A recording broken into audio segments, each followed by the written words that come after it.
Olá, boa noite, pessoal.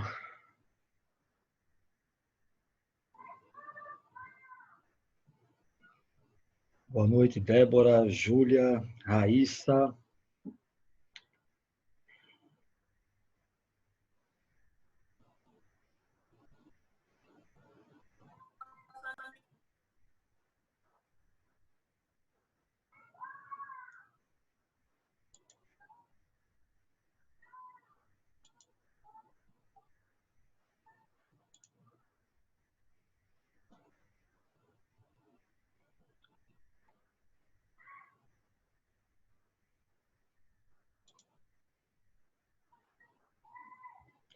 Estou aqui aprendendo a mexer no Zoom. Primeira vez que eu vou fazer uma transmissão pelo Zoom aqui.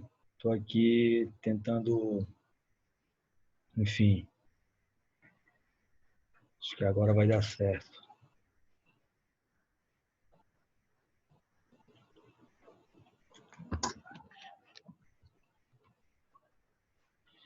Espero que estejam todos bem nas suas casas, tomando os cuidados necessários aí para se proteger do Covid. Pronto, acho que agora vai. O áudio está chegando para vocês. Eu não sei aqui ainda como é que eu vou fazer para verificar, interagir com vocês em relação a, ao bate-papo. Deixa eu ver aqui se eu consigo por aqui. Vamos ver. Vamos lá. Tá, botar esse aqui mais para cá. Esse aqui mais para cá. Para ver se a gente consegue interagir bem. Estamos ouvindo. Boa noite, está perfeito o áudio. Vocês conseguem ver uma telinha com a minha imagem e a projeção do slide. Conseguem ver? Tá conseguindo compartilhar tudo? Tá, né? Beleza. Realmente esse Zoom é arretado, velho. É bom demais. Vou pensar aqui em trocar o YouTube por ele. Tá sendo, acho que melhor utilizar por aqui. Primeira vez de utilização pelo Zoom aqui. A gente vai, né, aprendendo. Eu tenho aprendido muitas coisas em relação à tecnologia nesses últimos dias e isso tem me deixado muito feliz, porque tira um pouco a gente da zona de conforto e vai fazendo a gente aprender, né? Nada melhor do que um professor estar aprendendo. Bem, 14 participantes na nossa sala virtual. Deixa eu ver aqui quem está. Vou dar boa noite a todos e a todas. Tamires, Adriene, Débora, Gleidson, né? José Vitor, Júlia, Mariana, Marta, Napoleão, Raíssa, Tamires, Zé Carlos, né? Boa noite a todos vocês aí. Tem um aqui que é Galaxy J5 Prime. Eu acho que a Samsung mandou algum aluno representando aí a empresa no dia de hoje, né? Muito feliz aí com a Samsung sendo representada aqui na minha aula. Espero que ela dê algum aparelho para a gente sortear, né, nesse período todo aí. Pois bem, minha gente, vamos começar, vamos. Sim, deixa eu explicar uma coisa, né, para vocês entenderem por que é que hoje a gente vai fazer essa aula de medidas cautelares. E aí eu quero ver com vocês para a gente marcar a complementação, não é a reposição, que a gente está tendo aula hoje, né, a aula da terça-feira, que seria na terça-feira. Nós estamos tendo ela hoje, foi a troca com o professor Johan. E aí, para ver para a gente no sábado, às 15 horas, fazer uma complementação dessa aula de hoje para a gente trabalhar a liberdade provisória, né? Hoje, a programação seria que a gente visse hoje, trabalhasse tanto as medidas cautelares diversas da prisão, como a liberdade provisória como temática da aula, né? Mas por que eu vou trabalhar hoje só as medidas cautelares? Eu estou fazendo parte do gabinete de crise da Secretaria de Defesa Social, então eu estou aqui desde 8 horas da manhã no CICCR, que é o Comando Integrado de Controle e de comando e controle regional. E eu confesso a vocês que eu estou muito cansado. Muito Tem uma cansado. vaga para mim aí. Tem uma vaga, Cláudia. Vamos ver se as coisas complicarem por aqui, a gente vai precisar sim de ajuda, né? Aí, Pode me chamar aí. Eu tenho um colega meu que tá aí, o Coronel Ramalho, tá aí tomando conta desse negócio aí Ramalho. também. Ramalho, Gente estava com boa. ele terça-feira. Ó, Estava com ele pronto. terça-feira. Quando tu vê ele, eu conheço um amigo seu, ele vai dizer, É? quem é? Quem é? É. Capitão Cláudio, ele. Certo, certo. Falo com ele, eu acho que eu vou estar com o Ramalho agora na próxima terça-feira. Mas, enfim, minha Gente gente, boa. é por conta disso que eu prefiro, até para não ter nenhum problema com a exposição do assunto, vocês sabem que a gente trabalha com atividade intelectual. Eu não vou aqui, eu nunca fiz isso com nenhuma turma minha, inventar um subterfúgio para me eximir da responsabilidade da aula. Mas realmente, quando você está cansado mentalmente, fica complicado você ter uma exposição segura da matéria e dessa forma como a gente está trabalhando aqui, né, eu dou aula sentado, eu estou acostumado a dar aula em pé, os meus recursos audiovisuais são mais limitados, enfim. Então, eu espero a compreensão de vocês. E aí, no sábado, a gente pode marcar a aula às 15 horas ou às 16 horas para a gente ver aí todo o assunto relacionado à liberdade provisória. Depois eu peço que vocês coloquem aí no grupo, né, se é melhor começar às 15 ou às 16, para a gente não poder tomar mais tempo da aula. Tá joia, minha gente? Vamos começar então com medidas cautelares diversas da prisão, medidas cautelares diversas da prisão, previstas aí no artigo 319, né, do CPP, e que vai trazer para a gente a regulação. Na verdade, ela vai trazer quais são as hipóteses, quais são as hipóteses de medidas cautelares que são admitidas, né? Então, vejam só, até 2011, antes da edição da Lei 12.403 de 2011, nós tínhamos apenas dois caminhos, né, em termos de medidas cautelares. Já coloquei isso no começo da nossa exposição do semestre, mas vale a pena a gente repetir. Então, nós tínhamos basicamente dois caminhos de medidas cautelares a serem adotadas no processo penal brasileiro.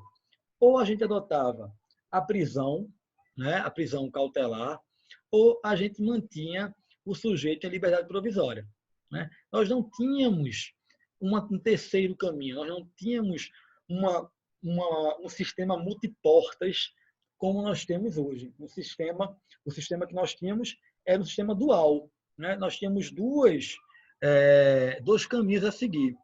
Com o advento da lei 12.403 de 2011, o que acontece? A gente passa a ter uma terceira via.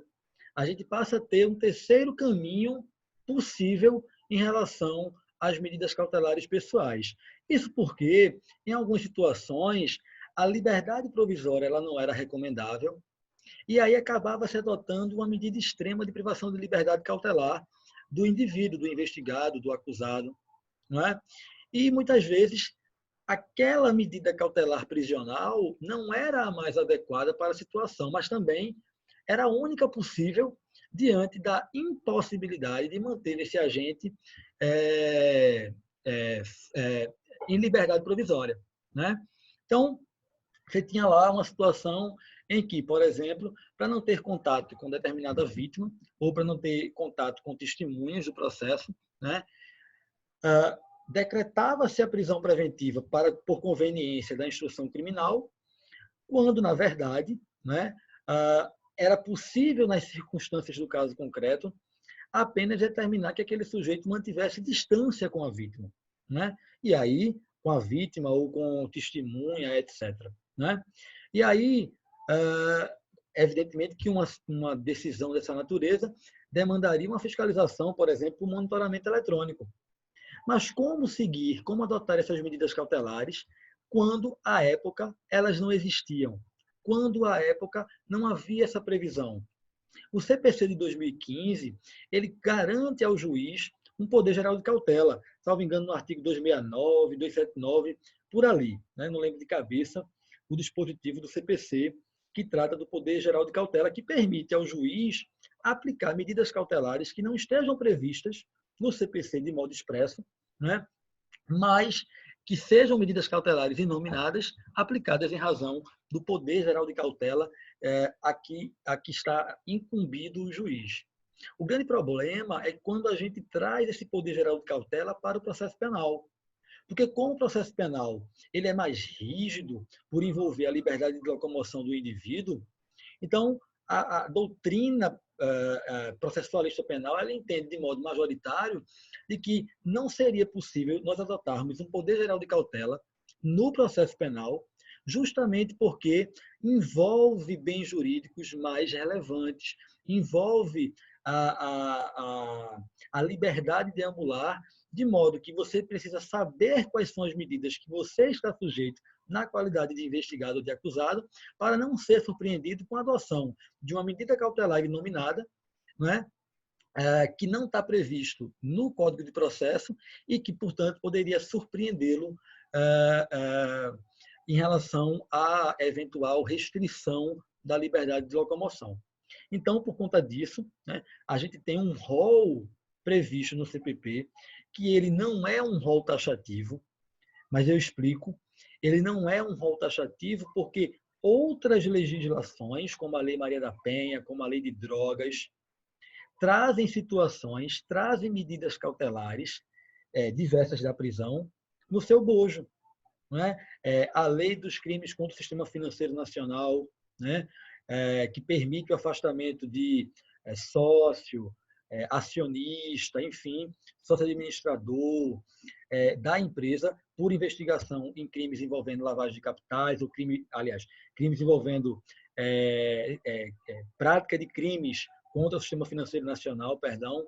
Então, a gente tem outras medidas cautelares que não estão no rol do artigo 319, de modo que a gente tem aí um rol exemplificativo, mas nós não podemos, o que nós não podemos segundo a corrente majoritária da doutrina, que eu particularmente considero como sendo a mais salutar, a mais coerente com a ideia de um processo penal acusatório, um sistema acusatório do processo penal, por mais que nós tenhamos um rol exemplificativo no artigo 319, né, nós não podemos adotar aquele sistema do processo civil de um poder geral de cautela do magistrado, podendo adotar medidas cautelares inominadas em desfavor do investigado ou do acusado. Como é que estamos indo até aqui, minha gente? Coloquem aí fazendo assim para colocar aqui no bichinho, no bate-papo aqui, no chat, né? E vocês vão colocando, vai subindo, vai colocando, vai subindo. Tá ok, né? Beleza.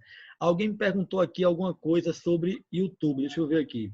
O professor vai colocar essa aula no YouTube? Pretendo. Eu coloquei essa aula aqui, quando eu marquei a aula, eu coloquei para gravar no meu computador. E aí, se tudo der certo na gravação, né, e ficar salvo aqui no meu computador, eu tenho pretensão sim de jogar no YouTube. Certo? Eu não posso prometer, porque, como eu estou lhe dizendo, sou marinheiro de primeira viagem aqui, então eu não sei se realmente isso vai ficar salvo. Mas ficando, eu jogo lá no YouTube. Tá bom? Vamos seguindo. Pois bem. Cadê aqui? Deixa eu ver como é que eu faço para passar esse bicho. Pronto. Agora. O poder geral de cautela. Ó. As medidas cautelares diversas da prisão, né, as medidas cautelares... Júlio está gravando. Estou gravando, mestre. Tá, grave, mas se publicar isso sem minha autorização, eu lhe processo, viu? Então, se for vender, aí eu vou lhe processar. Estou a fim de ganhar um dinheirinho, professor. Não é não? Vejam só. Então, em relação às medidas cautelares, elas encontram previsão legal aí nos artigos 319 e 320 do CPP, né? Isso com a introdução feita, com a alteração feita no CPP pela Lei 12.403 de 2011, né? E aí nada mais né? As medidas cautelares, na verdade, nada mais são do que medidas pessoais, né?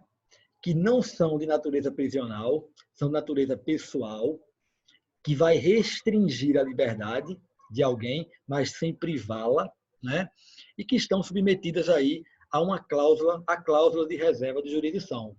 De modo que não pode, em regra, o delegado de polícia, por exemplo, adotar medidas cautelares de natureza pessoal, de natureza não prisional, né? Diversas da prisão. Né? Então, em regra, o delegado de polícia ele não pode adotar medidas cautelares diversas da prisão, a não ser numa situação prevista lá na Lei Maria da Penha, que é uma inovação legislativa, salvo engano, do final do ano passado, segundo semestre do ano passado, né, que permite ao delegado de polícia adotar medidas cautelares quando na sede da comarca não haja juízo, né, e haja uma urgência na adoção dessa medida cautelar. Mas as medidas cautelares da lei, do CPP, do artigo 319 do CPP, são medidas cautelares submetidas à cláusula de reserva de jurisdição, de modo que apenas podem ser adotadas pelo juiz competente para conhecê-las e decidi-la. Né? E essas medidas cautelares, né, diversas da prisão, elas estão submetidas ao requisito lá que a gente estuda nas cautelares em geral, do fumus comissi delicti. Quando a gente estudou lá a preventiva, a temporária, a gente viu lá que o artigo 281, o 280 do CPP, ele traz para a gente que há necessidade ele não fala com essa palavra, né, mas da presença dos requisitos gerais das medidas cautelares, que é o fumus comissi delicti e o periculum libertatis. Mas por que o periculum libertatis não faz parte, não é um requisito das medidas cautelares diversas da prisão? Por uma razão muito simples. O periculum libertatis ele é um requisito para a adoção das medidas cautelares prisionais, não para a adoção das medidas cautelares diversas da prisão. De modo que, ao analisar esses dois requisitos, apenas deve estar presente o requisito do fumus comissi delicti. Porque, ora, se estiver presente o requisito do periculum libertatis, é um indicativo do descabimento da medida cautelar diversa da prisão, devendo, portanto, o juiz dar preferência a uma prisão temporária na fase de inquérito policial ou da prisão preventiva, se na fase do inquérito ou na fase do processo. Então, como requisito, nós temos o fumus comissi delicti. E aí, a medida cautelar diversa da prisão, ela só pode ser decretada, ela só deve ser decretada, né? Ela é recomendável quando não estiverem presentes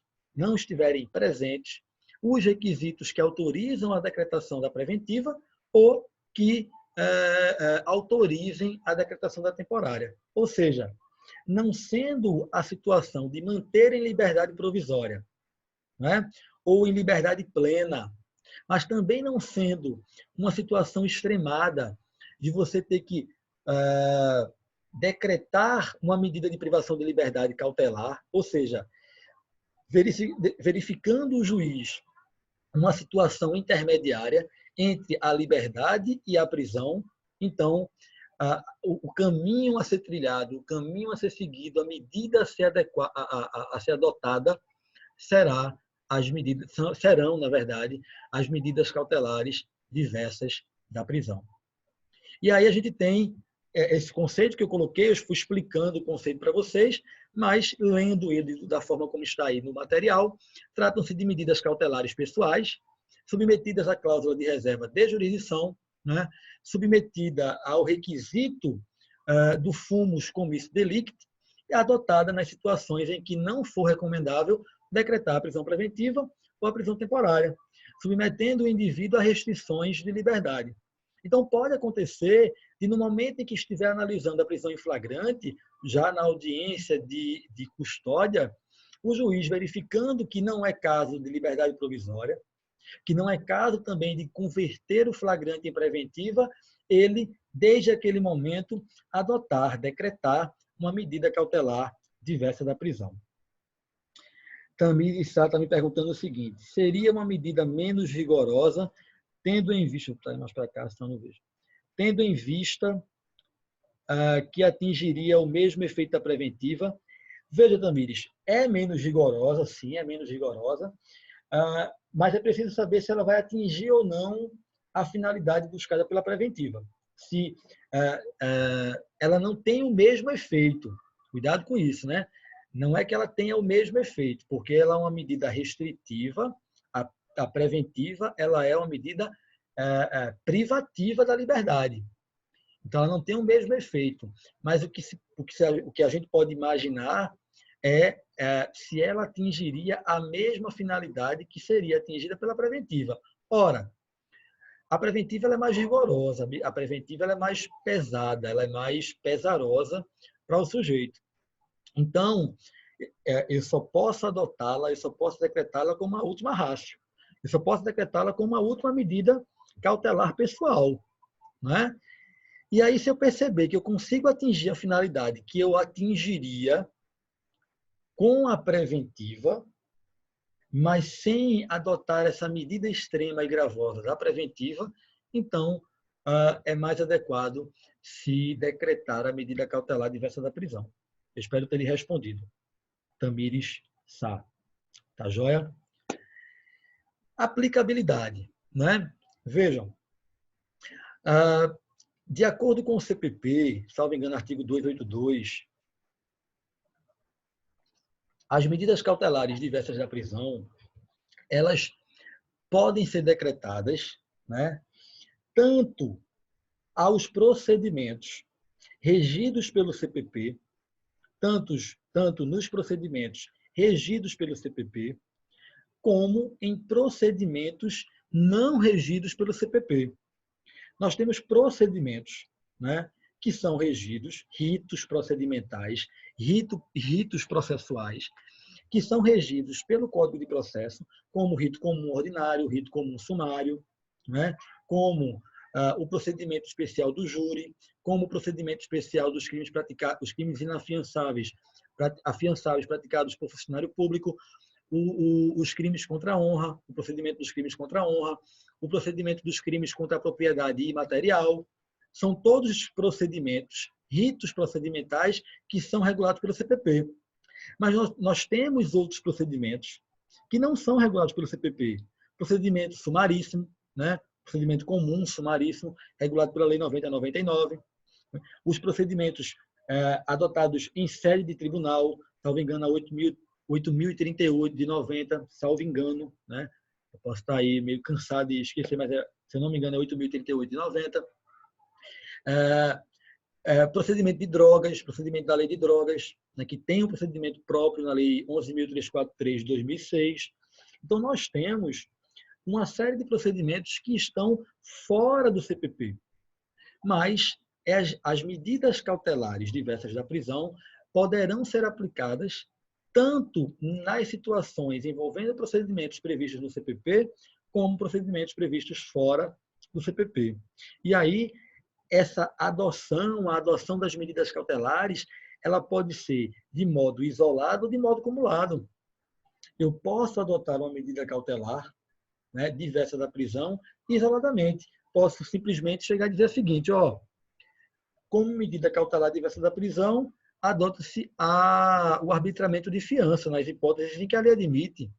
Ou eu posso adotar de modo acumulado, dizer, como medida cautelar diversa da prisão, você...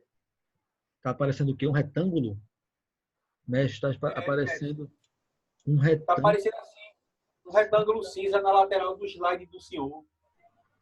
Tá. É porque eu acho que é a câmera. Eu estou acompanhando vocês aqui. Eu estou vendo que Cláudio está numa rede. Eu estou vendo você está num quarto, Júlio. Eu estou vendo aqui. Quem tiver com câmera aberta, eu estou vendo aqui. Pronto, melhorou. Não. Melhorou, né? Não. Melhorou, né? Agora. Pronto. Olha, outra coisa, mestre. É possível, então, aplicar essas medidas cautelares diversas da prisão lá na 90/99? Positivo. Nada impede de que no âmbito da Lei 90/99, por exemplo, o juiz determine que o sujeito deva manter distância de determinada pessoa ou que ele não deva frequentar determinados lugares. Nada impede isso. Nada impede. Certo? Então, as medidas cautelares elas podem ser adotadas tanto nos procedimentos regulados pelo CPP quanto nos procedimentos não regulados pelo CPP. E aí, elas podem ser adotadas de modo isolado ou cumulado. Elas podem ser adotadas de modo cumulado ou isolado. Eu posso adotar simplesmente a fiança, isoladamente, mas eu posso dizer, eu vou adotar a medida cautelar para você consistente na não aproximação, na proibição de se aproximar de determinada pessoa. E para isso, eu vou acompanhar a fiscalização através de monitoramento eletrônico. Ou seja, eu estou aplicando 2 medidas cautelares diversas da prisão de modo cumulado. Ou posso aplicar 3. Está proibido de ter contato com determinada pessoa, está proibido de frequentar determinados lugares e vou cumular com monitoramento eletrônico. Não há nenhum impedimento para isso. Não há nenhum impedimento para isso. As medidas cautelares elas podem ser adotadas dessa forma. Tudo bem até aqui, minha gente? Tudo massa, tudo certo, nada errado. Beleza. Vamos embora. Cadê que não passou aqui ainda? Vamos lá. Decretação. Decretação. Veja bem. As medidas cautelares diversas da prisão, elas só podem ser decretadas por provocação. As medidas cautelares diversas da prisão só podem ser decretadas por provocação. Provocação de quem, Edinaldo? Provocação do MP, provocação do querelante, provocação do assistente de acusação. Eles podem provocar para que uma medida cautelar diversa da prisão seja decretada. Isso é o que a gente tem no artigo 282, parágrafo 2º, com a redação que lhe foi dada pela Lei 13.964 de 2019, que é a Lei Anticrime, ou Pacote Anticrime. Não se admite mais decretação de medidas cautelares, mesmo as medidas cautelares diversas da prisão, ex officio pelo juiz. Então, para decretar uma medida cautelar diversa da prisão, é necessário que o juiz seja provocado pelo MP, pelo querelante. É um caba bonito, né? Um beijo. Decretado pelo juiz através de requerimento do MP, do querelante ou do assistente de acusação. Agora, muito cuidado. Muito cuidado. Eu tenho 2 situações do CPP que a gente precisa analisar com bastante cautela. Preste atenção, Júlio. Bastante cautela. A situação envolvendo substituição ou cumulação em razão do descumprimento e a questão da substituição ou redecretação em razão da insubsistência de motivos. Vamos lá. A primeira situação é a substituição da medida cautelar ou a cumulação de medida cautelar em razão do seu descumprimento. Em razão do descumprimento, pelo teor do parágrafo 4º do artigo 282 do CPP, fechem o áudio aí, por favor. Fechem o áudio, por favor. Segura, termina aí, Iracildo. Fechem o áudio, por favor. A Orneta tá perreando, Iracildo. Fechem o áudio aí, por Tô favor. tentando aqui. Certo. Cildão, bota os meninos para dormir, os netinhos. Vamos lá. Droga. Então, vejam. A substituição ou acumulação de medidas cautelares, umas por outras, no caso de ter havido descumprimento da medida anterior, ela só pode acontecer se houver provocação. Ela só pode acontecer... Gente, eu preciso que fechem o áudio aí, por gentileza. O senhor pode fechar o áudio aí, professor. Mas o problema é eu parar aqui para ver isso aqui, para fechar o áudio. É porque Cildão não sabe, ele tá aprendendo agora, aí lascou. Eu tô aqui. Véi é foda, véi é pra ser aprendendo, eu tô aqui aprendendo também. Mas vamos lá, vai dar tudo certo, Vamos lá. Quando a substituição ou acumulação de medidas cautelares decorrerem do descumprimento da medida cautelar anteriormente decretada, essa decisão só pode acontecer por provocação. Ou seja, o MP, o querelante, o assistente de acusação precisam provocar o juiz para dizer: Excelência, o beneficiado pela medida cautelar, ele descumpriu a medida cautelar anterior, né? Então, substitua essa por uma medida cautelar mais rigorosa, ou, Excelência, cumule essa medida cautelar com esta que ele está cumprindo. Imagina a seguinte situação. Suponha um juiz que acredite que todas as pessoas elas têm autorresponsabilidade. As pessoas podem acreditar em Saci Pererê, Coelhinho da Páscoa. E aí, o juiz acredita que só decretando a medida cautelar de afastamento, né, do sujeito de determinada pessoa, ou a medida cautelar de proibição de frequentar determinados lugares seria suficiente. Seria suficiente. Não, aqui já dá. Com o meu decreto, a força da decisão judicial, o sujeito não vai mais comparecer em determinados lugares. Para a questão ficar bem prática na cabeça de vocês, suponha lá que o sujeito ele esteja sendo investigado, acusado formalmente, né, processado criminalmente, pela prática de crime de lesão corporal doméstico contra o filho ou contra a filha. E aí o juiz decreta a medida cautelar de proibição de frequentar a casa onde os filhos vivem. Isso é plenamente possível. Plenamente possível. Só que não decreta junto o monitoramento eletrônico. Só decreta essa medida. E diz, não, ele vai cumprir por conta da força judicial da minha decisão. E o cara não cumpre. O cara não cumpre a medida. Não é? Então, diante desse descumprimento, deve o MP, deve o querelante ou o agente de acusação, o querelante no caso de um crime de ação penal privada, bater a porta do Poder Judiciário e dizer: Excelência, ele não está cumprindo, ele está descumprindo a medida. Substitua ou cumule com outra mais gravosa, substitua essa medida e cumule com outra mais gravosa, aí o juiz pode substituir a medida, né? ou cumulá-la com outra. E aí ele pode dizer: você vai continuar ficando proibido de frequentar determinados lugares e eu vou agora determinar o seu monitoramento eletrônico.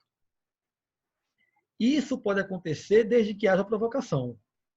Essa situação de substituição ou cumulação por descumprimento não pode ocorrer de ofício. É isso que nos diz o artigo 282, parágrafo 4º do CPP, com a redação que lhe foi dada pelo pacote anticrime, que é a Lei 13.964 de 2019. Agora, uma outra situação diferente é a substituição ou revogação por insubsistência de motivos. Não é mais pelo descumprimento. Agora é pela insubsistência dos motivos. Ou seja, quando o juiz verificar que os motivos que fizeram com que ele decretasse a medida cautelar diversa da prisão, esses motivos não subsistem mais, né? Eu botei aqui, que levaram a decretação de preventiva. Não é preventiva, minha gente. Eu vou corrigir isso aqui. É que o levaram à decretação da medida cautelar, né? Não é preventiva, é medida cautelar. Não subsistem mais, aí sim ele pode, né, ex officio ou por provocação, revogar, substituir ou redecretar. Então, uma coisa é a substituição ou acumulação em razão do descumprimento. Outra é em razão da insubsistência dos motivos. A gente já viu que as medidas cautelares elas são decretadas sob a cláusula rebus sic stantibus. Rebus sic stantibus. Ou seja, elas duram enquanto durarem os motivos que ensejaram a sua decretação. E não subsistindo mais os motivos que ensejaram a decretação, então nessa situação, o juiz pode substituí-la, pode revogá-la ou pode decretá-la, né? Então, pode o juiz substituir uma medida cautelar por outra e ele pode revogar essa medida cautelar ex officio. Ex officio. Como ele pode também redecretar essa cautelar ex officio. O que é que ele não pode fazer ex officio? O que ele não pode fazer ex officio é substituir a medida cautelar diversa da prisão por uma preventiva. Ex officio ele não pode.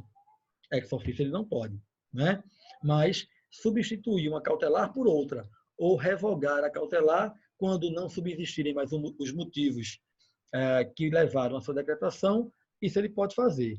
Agora, como eu havia explicado na aula da preventiva, o que é que ele pode fazer? Se ele havia decretado a preventiva antes, revogou a preventiva por insubsistência de motivos, e depois os motivos voltaram a ocorrer, então ele pode redecretar a preventiva.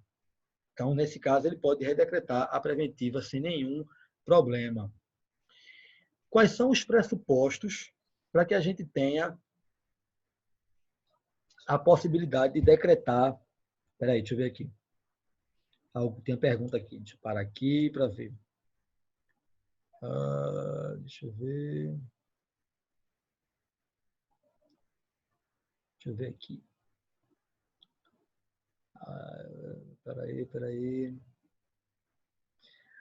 Professor, seria só AP e MP, assistente de acusação? Não, né?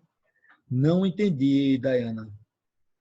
Seria só AP e MP e assistente de acusação? Não, quem tem legitimidade é o querelante, o Ministério Público e o querelante, o Ministério Público e o agente de acusação, certo? Se o juiz decretar ex officio, você perguntou se o juiz decretar ex officio, o que acontece? É isso, Raíssa? Se o juiz decretar, o que acontece? Ex officio. Veja,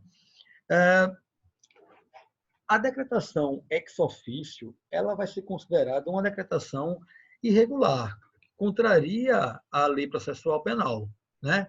Como a gente está tendo aí uma restrição da liberdade, né? A gente está aí diante de uma restrição, porque as medidas restringem a liberdade do indivíduo, né? Na minha compreensão, nada impediria de ser decretada, de ser impetrada um habeas corpus, né? Na minha compreensão, seria um habeas corpus preventivo. Por quê? Porque, na hora em que você restringe a liberdade desse sujeito,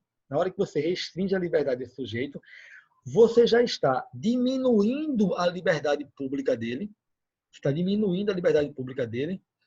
e veja, você já está colocando ali, você já tem a iminência de privá-lo de liberdade.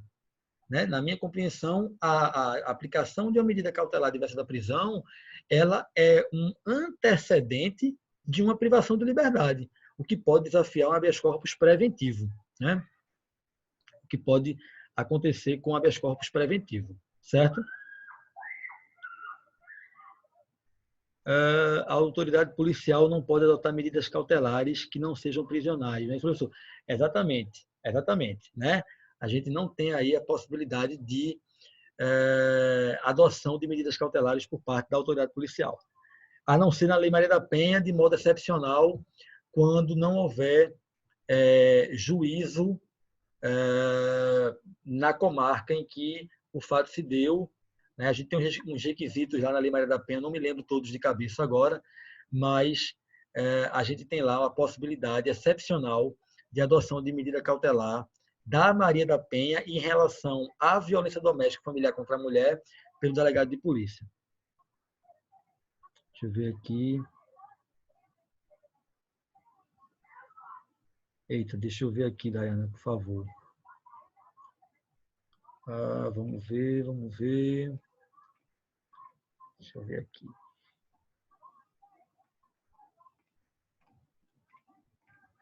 Tá. Se você puder repetir a pergunta aqui. somente nesses casos com representação da autoridade policial ou requisição do MP. Requisição do MP, né? Requisição do MP. Requisição do MP. Bem, vamos continuar aqui a nossa aula. Pois bem, qual é o pressuposto para a aplicação da medida cautelar diversa da prisão, né? O pressuposto é que ela só pode ser adotada naqueles crimes, naquelas infrações, na verdade, em que haja punição com pena privativa de liberdade. Seja pena privativa de liberdade prevista de modo isolado, alternado ou acumulado. Jamais, em nenhuma hipótese, é possível adotar medida cautelar diversa da prisão quando a infração penal for punida apenas com multa.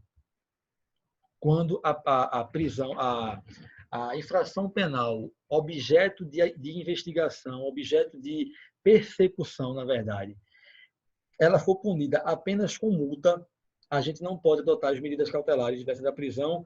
Isso está no artigo 283, parágrafo 1º, com a redação também, aliás, com a redação da Lei 12.403 de 2011, certo? Então, nós não podemos aplicar a medida cautelar diversa da prisão quando a infração penal ela não for punida com pena privativa de liberdade. Deixa eu ver aqui, Dayana. Professor, na aplicação da liberdade provisória, poderá o juiz condicionar a manutenção da liberdade do acusado ao cumprimento de alguma das medidas elencadas no artigo 319, sob pena de decretar a preventiva. Veja só, se o juiz está concedendo liberdade provisória, porque aqui, Dayana, a gente não está falando de liberdade provisória. Aqui a gente está falando de adoção de medidas cautelares. Certo? Então, veja, se o juiz concede liberdade provisória, com ou sem fiança, é um sinal de que está ausente a preventiva. Ele não pode utilizar a prisão preventiva como moeda de barganha. Ele não pode decretar, ele não pode usar a preventiva para dizer o seguinte, ou tu aceita as medidas cautelares que eu estou te dando, ou eu decreto a tua preventiva. Não é assim que funciona. Aliás, ou tu aceita a liberdade provisória que eu estou te concedendo, ou tu aceita a liberdade provisória que eu estou te concedendo, com as restrições das medidas cautelares, ou eu decreto a tua preventiva. Porque, ora, a liberdade provisória, que a gente vai estudar no próximo sábado, ela só tem cabimento se não for cabível a preventiva. Porque não faz sentido, perceba, não faz sentido eu conceder liberdade provisória onde cabe preventiva. Não faz sentido eu substituir a preventiva por uma liberdade provisória. Porque das duas, uma. Ou o sujeito tem o direito de ter uma restrição mínima, mas permanecer em liberdade, ou ele é uma pessoa perigosa que não pode permanecer em liberdade, mesmo de modo restritivo, e, portanto, precisa ficar preso preventivamente. Daí o porquê, a gente vai ver isso novamente no próximo sábado, mas daí o porquê ser tecnicamente equivocado o pedido de liberdade provisória para atacar decreto de prisão preventiva. É tecnicamente equivocado você querer desfazer o decreto da preventiva pedindo liberdade provisória. Porque, ora, são dois institutos, do ponto de vista lógico-jurídico, incompatíveis entre si. Não pode, ao mesmo tempo, eu ter motivos para decretar a preventiva e, ao mesmo tempo, ter motivos para conceder a liberdade provisória. Se não existem mais motivos para a permanência da preventiva, então a medida adequada é a sua revogação. E aí, uma vez revogado, o sujeito volta a ostentar a sua liberdade plena e não uma liberdade condicionada, não uma liberdade provisória. Nada impede, por óbvio, que o juiz substitua a preventiva por medidas cautelares diversas da prisão, mas não há compatibilidade lógica entre a substituição da prisão preventiva pela liberdade provisória. Deixa eu ver aqui. Professor, na aplicação da liberdade provisória, poderá o juiz condicionar... já falei isso aqui. Clareou meu pensamento. Que bom que clareou. Aleluia. Vamos embora. Pois bem, então o pressuposto é que haja aí um crime sendo apurado e esse crime precisa ter pena privativa de liberdade, quer de modo isolado, quer de modo cumulado, quer de modo alternado com a prisão, né? A prisão precisa estar prevista nessa infração penal. Estou respirando com a ajuda de aparelhos. Pois bem, vamos entrar agora, a gente viu essa parte geral aí, as noções gerais, né, de medidas cautelares, e agora vamos entrar em cada uma das medidas cautelares diversas da prisão. Pois bem, a primeira medida cautelar diversa da prisão é o comparecimento periódico para informar e justificar as atividades. A primeira medida cautelar diversa da prisão é o comparecimento periódico para informar e justificar as atividades. Minha gente, olha, eu estou aqui num lugar que eu estou fechado, uma sala fechada, mas vocês podem escutar de vez em quando grito de criança, o carro do ovo passando, enfim, um galo cantando. Eu dei aula hoje de manhã, tinha um galo cantando, né? Já era 10 horas da manhã, mas tínhamos um galo cantando aqui. Então, pode acontecer, viu? Pois bem, quais são as considerações que nós temos que fazer em relação ao comparecimento periódico para informar e justificar atividades, né? Essa medida é uma garantia dada ao juízo de que o indivíduo, né, permanece ali com suas atividades lícitas, né, corriqueira. Então, ele vai comparecendo ali no período determinado pelo juiz, na decisão que determina aí a medida cautelar diversa da prisão, né, para que ele possa ficar aí acompanhando, e é uma forma de garantir que ele está à disposição do juízo, né? Essa garantia, essa medida cautelar, não se confunde com uma garantia que a gente vai estudar no sábado, relacionada à concessão de liberdade provisória. A liberdade provisória, ela pode ser concedida com a vinculação, né, com o compromisso do indivíduo de comparecer a todos os atos do processo para o qual ele for intimado a comparecer. Essa medida cautelar não tem essa finalidade. Não é essa a finalidade da medida cautelar. Essa medida cautelar, ela quer acompanhar, ela quer que o indivíduo ele compareça periodicamente no juízo para acompanhar, para que seja acompanhada as suas atividades e justificar, informar e justificar as atividades que ele vem exercendo, né? Nada impede, evidentemente, que essa medida seja cumprida, ela seja determinada por um juízo e cumprida por outro juízo. Cláudio, só para te dizer, a tua câmera está aberta. Se você quiser fechar aí, enfim. Pronto, joia. Então, nada impede que haja aí a determinação de uma medida cautelar por um juízo e o cumprimento por outro juízo. Perdão, minha gente. Não é Covid não, viu? É engasgado mesmo. Vejam só, pode acontecer de um sujeito ter cometido crime na comarca do Recife e morar na comarca de Auricuri. Obviamente que ele não precisa estar comparecendo ao juízo do Recife, em Recife, ao juízo de Recife, né? Vou tomar água aqui. Ele não precisa comparecer em Recife periodicamente para justificar as suas atividades, né? Obviamente que ele pode justificar essas atividades no juízo, na comarca onde ele mora. Então, se ele mora lá em Auricuri, ele pode justificar as atividades dele ao juiz de Auricuri. E aí vai caber ao juízo de Recife expedir uma carta precatória para ser cumprida pelo juízo de Auricuri. E a cada período, né, cada periodicidade determinada pelo juízo deprecante, que é o juízo competente para processar e julgar esse indivíduo, a carta precatória volta para que o juiz deprecante tenha conhecimento da prestação de informações por parte do beneficiário da medida, né? Quanto tempo de quê? Para ele justificar, quem vai dizer é o juiz. A lei não trata disso, viu, Daniela? Então, o tempo, a periodicidade, é o juiz quem vai dizer, né? 30 dias, 45 dias. Então, é o juiz na decisão quem vai dizer qual é o dia. Melhor descansar. Eu sou cara de cansado. Estou cansado, mas não estou morto, viu, Fabiana? Obrigado pela sua preocupação.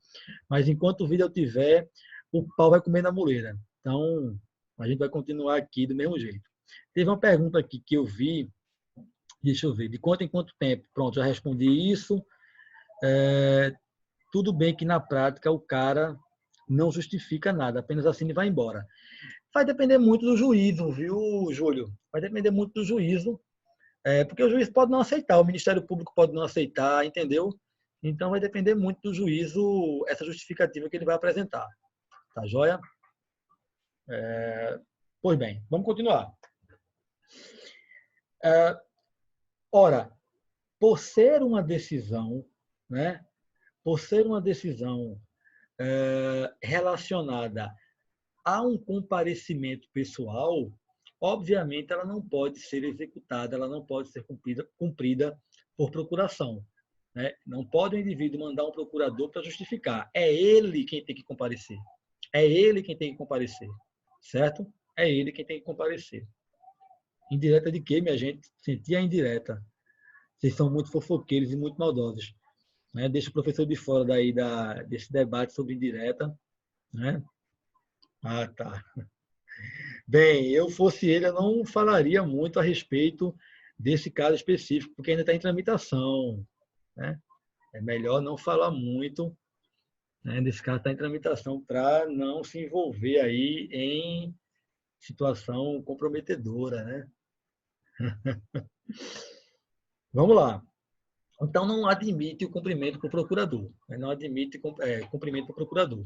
Né? E como eu havia antecipado para vocês, não se confunde com a exigência do parágrafo único do artigo 310, que é a concessão de liberdade provisória com a restrição, com a condição de o indivíduo assumir o compromisso de comparecer a todos os atos do processo.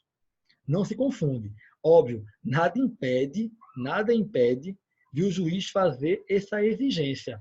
Nada impede, mas não pode ser confundida. Não são duas medidas de cautela idênticas, são coisas distintas.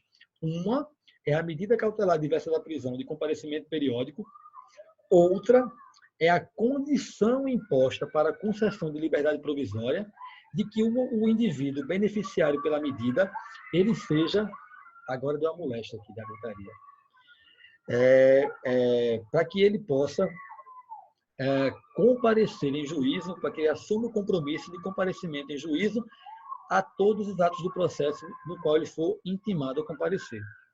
Ok até aqui? Não tem intervalo não, é direto. Não tem intervalo não. Olha, do jeito que eu estou cansado aqui, se eu der um intervalo, minha amiga, eu durmo. Né? Eu durmo. Vamos embora. Olá, Tamires, estou lhe vendo aqui, tudo bem? Tem uma favela aí atrás, porra. Tem. Você sabe onde é? Você melhor do que ninguém daí da turma, sabe onde é o CIODES, o CIDES, a comunidade que a gente tem aqui ao lado, né? Então, de vez em quando, passa um cavalo que relincha, passa um... Enfim, já passou o carro do ovo hoje, já passou de tudo um pouco. Agora a gente está na hora do recreio, né, das crianças. Né? Eu não sei se é um recreio... Pelo menos o cara não passa fome aí, né? Se faltar ovo, o cara vai lá e compra uns ovinhos para fritar. Olha, aqui já passou de um tudo. Eu não sei se essa hora é o recreio de um hospício ou de uma creche, mas a gente está aí nessas duas situações. Vamos lá.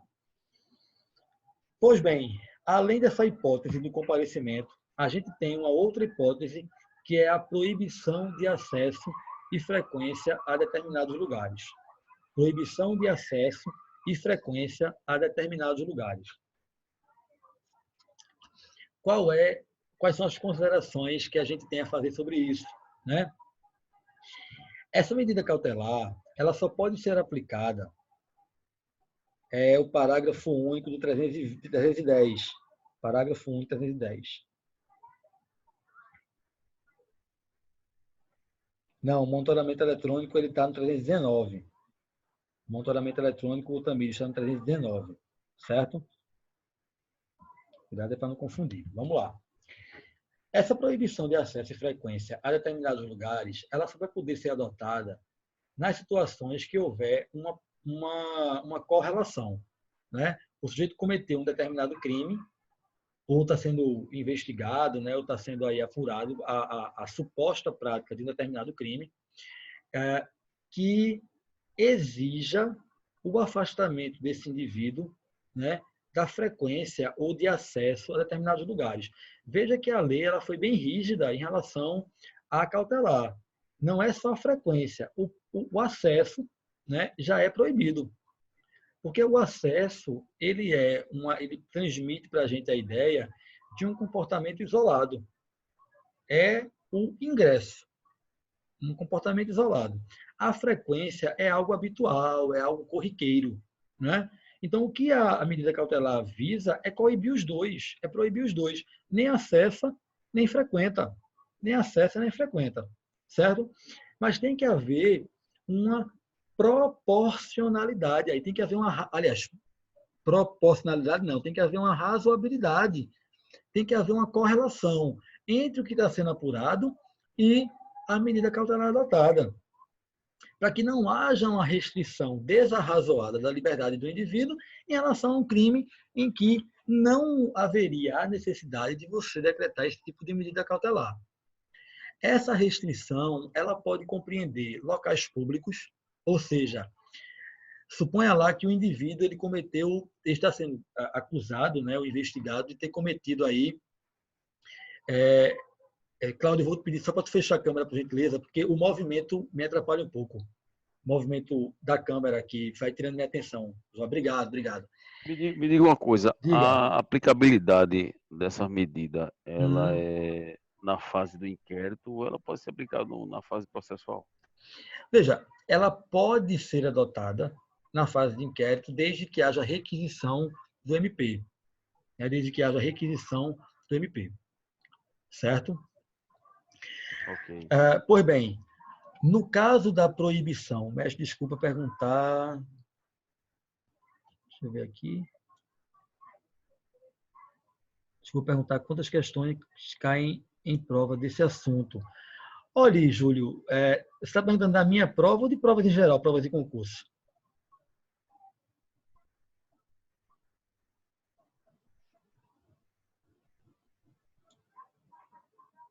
A pergunta que você fez, Júlio, é a respeito da minha prova ou provas em geral, prova de concurso? Bem. Na prova do senhor, mestre. Na minha prova? Na minha prova, talvez 2 questões dela, sobre ela, ou uma questão. Enfim, eu estou decidindo ainda. Bem, não vou lhe dar spoiler de prova, né? Pois bem, vejam só. Não, mestre, a gente não quer as questões, não. Quer, assim, só uma orientação, porque a gente está num sistema remoto, né? A gente precisa, assim, de um melhor norteamento. Aí, assim, umas 2 ou 3, o senhor acha? Não, desse assunto, no máximo 2. Desse assunto, no máximo 2. Né? Obrigado. No máximo 2. Vamos lá. Opa, passei direto aqui. Deixa eu voltar. Cadê? Pronto.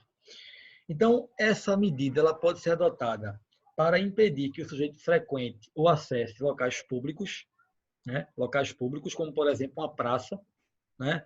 Uma praça, por exemplo. Imagine lá o sujeito que é investigado pela prática de importunação ofensiva envolvendo criança e adolescente, né? Então, playgrounds públicos, praças públicas, essa pessoa ela pode ser impedida de frequentar, né? Praças, enfim, que são locais públicos. Podem ser locais privados, né? Abertos ao público, né? Como boates, por exemplo, que são locais privados abertos ao público. Então, é possível que haja também essa proibição, bem como locais privados. Nada impede que o sujeito possa, como eu coloquei aqui, impedido de frequentar a própria residência, né? Se ele está ali sendo processado criminalmente em razão da prática de crime contra um filho, né?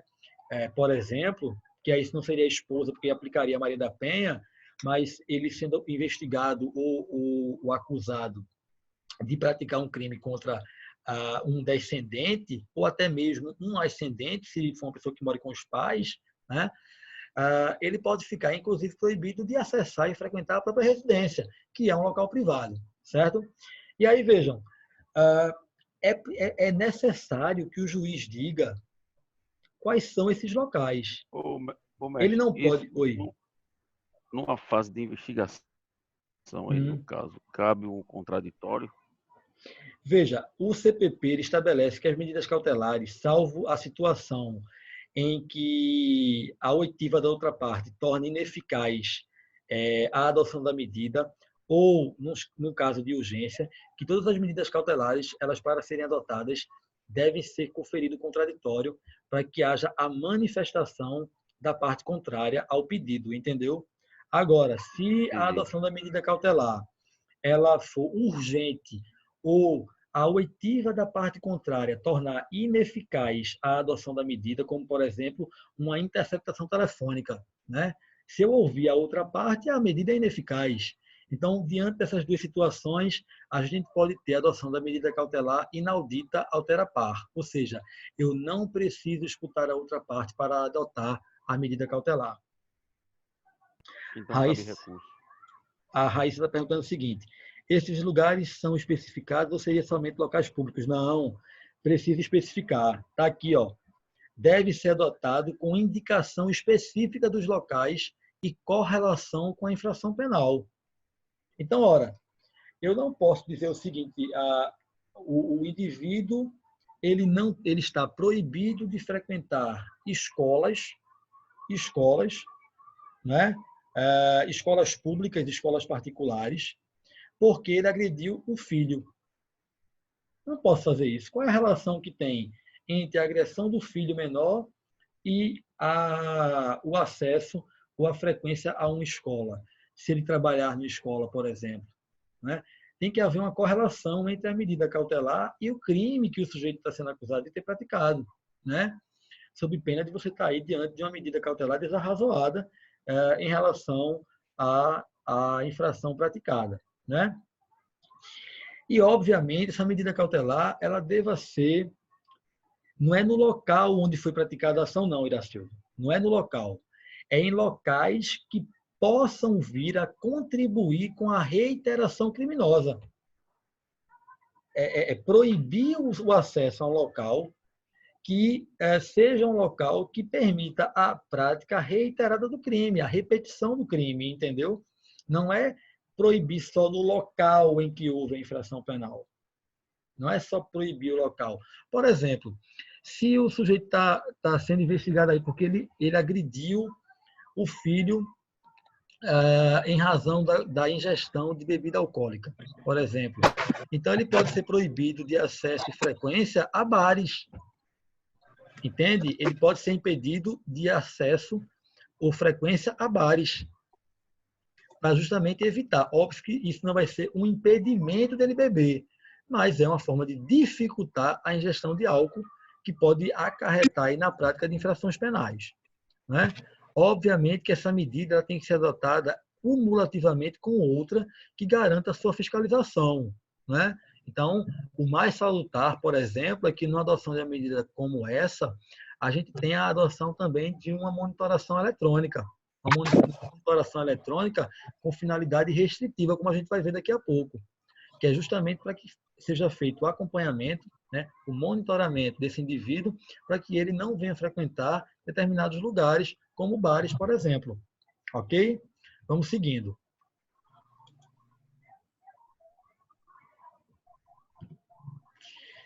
Proibição de manter contato com pessoa determinada. Bem, para essa medida cautelar, é preciso que a gente, né, tenha a determinação de quem são essas pessoas. Não pode ser pessoa indeterminada. Não podem ser pessoas indeterminadas. É preciso que o juiz, na decretação da medida, ele diga quais são essas pessoas, né, que a medida visa coibir o encontro, né, a proximidade, a aproximação por parte do agente. né? Obviamente que essa medida também... Um exemplo disso... Pode falar. Um exemplo disso pode ser a questão da Maria da Penha. O indivíduo se afastar 200 metros, uma medida determinada pelo juiz, para que ele não se aproxime da família, não é isso? Mas eu não gosto de usar, Cláudio, a questão da Maria da Penha, porque a Maria da Penha ela tem medidas cautelares próprias lá, entendeu? Ela tem medidas protetivas de urgência da Lei Maria da Penha. Por isso que eu estou tentando evitar ao máximo trazer exemplos que envolvam a aplicação da Maria da Penha, sabe? Entendi. Então, por exemplo, a medida deve ser adotada quando não couber uma preventiva. Então, a gente tem, por exemplo, crime de ameaça. O crime de ameaça, ele não admite preventiva. Ele não admite preventiva. É um crime punido com detenção. A pena máxima é inferior a 4 anos. Não é? Então, é um crime que não admite a prisão preventiva. Então, uma forma de tentar impedir que o agente volte a ameaçar a vítima ou venha a ameaçar uma testemunha, por exemplo, é proibindo de manter contato com pessoa determinada. Evidentemente que a pessoa determinada precisa ser indicada na decisão adotada pelo juiz, certo? Ela serve tanto para impedir a reiteração da prática de um crime anterior, como ela serve também para impedir que o indivíduo possa gerar alguma forma de influência na vítima, em testemunha. Né? Então, essa medida cautelar ela também serve não apenas para evitar a reiteração criminosa, mas também para evitar que o indivíduo exerça uma influência sobre o ânimos de uma testemunha, sobre o ânimos da vítima. Né? E aí, essa proibição, também um detalhe importante dessa medida, é que essa proibição ela pode determinar a proibição de contato pessoal ou de contato virtual. Contato pessoal ou contato virtual. E aí, dessa forma, o juiz pode determinar, por exemplo, que o sujeito não mantenha contato pelo Skype, não mantenha contato pelo Facebook, pelo Instagram, enfim, né, pelo Twitter, sei lá, por todas as redes sociais que a gente tem aí à disposição. Né? Então, a medida de proibição ela serve tanto para o contato pessoal quanto para o contato virtual. Né? E a medida cautelar, né, ela pode ser comunicada à pessoa com a qual o indivíduo deva se manter afastado. Isso aplicando-se, por analogia, o artigo 201, parágrafos 2º e 3º do CPP. Né? Então, o artigo 201 do CPP, ele vai determinar lá que a pessoa, né, seja comunicada, salvo engano, em relação a liberação do indivíduo da prisão. Se eu não me engano, o 201 é isso. Deixa eu só ver aqui. Estou com o CPP aberto. O problema é eu fechar aqui, porque vai fechar a tela. Deixa eu ver aqui no celular, o artigo 201 do CPP, para eu dar a informação bem correta para vocês.